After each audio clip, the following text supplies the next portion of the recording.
কি ভাই, ঘাবড়ে গেলেন নাকি? না না, ঘাবড়ানোর কিছুই নেই। এটা মরিচ। হ্যাঁ, ঠিকই শুনেছেন, এটা মরিচ। ক্যামেরার স্ক্রিনে আসছে না, এত বড় একটা মরিচ। হ্যাঁ, তো এটা কেন দেখাচ্ছি?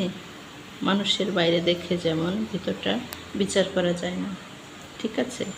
কোনো কিছুরই বাইরে দেখে ভিতরটা বিচার করা যায় না সে কেমন। তো এই কারণে বলছি যে এই মরিচটা যারা চেনেন তাদের তো বলার কিছু নেই, যারা চেনেন না তাদের বলছি এটা অনেক বড় একটা মরিচ। তো আপনি ভাবছেন অনেক ঝাল, তাই না? অনেক ঝাল হবে এত বড় একটা মরিচ? একদম ভুল, একেবারে ভুল। এই মরিচটা একেবারেই ঝাল না। আপনি এটাকে জাস্ট সালাদ হিসাবে খেতে পারেন। এটা আপনি তরকারিতে ইউজ করবেন না, শুধু সালাদ হিসাবে কাঁচাও খেতে পারেন। অনেকে কাঁচামরিচ চিবিয়ে খায় না খিচুড়ি ভাতের সঙ্গে বা কোনো ভর্তা ভাতের সঙ্গে, ঠিক তেমনি, কিন্তু একটু ঝাল নেই, একেবারেই ঝাল নেই। তো বিশ্বাস না হলে অবশ্যই যদি আপনার এলাকায় পাওয়া যায় কিনে খাবেন।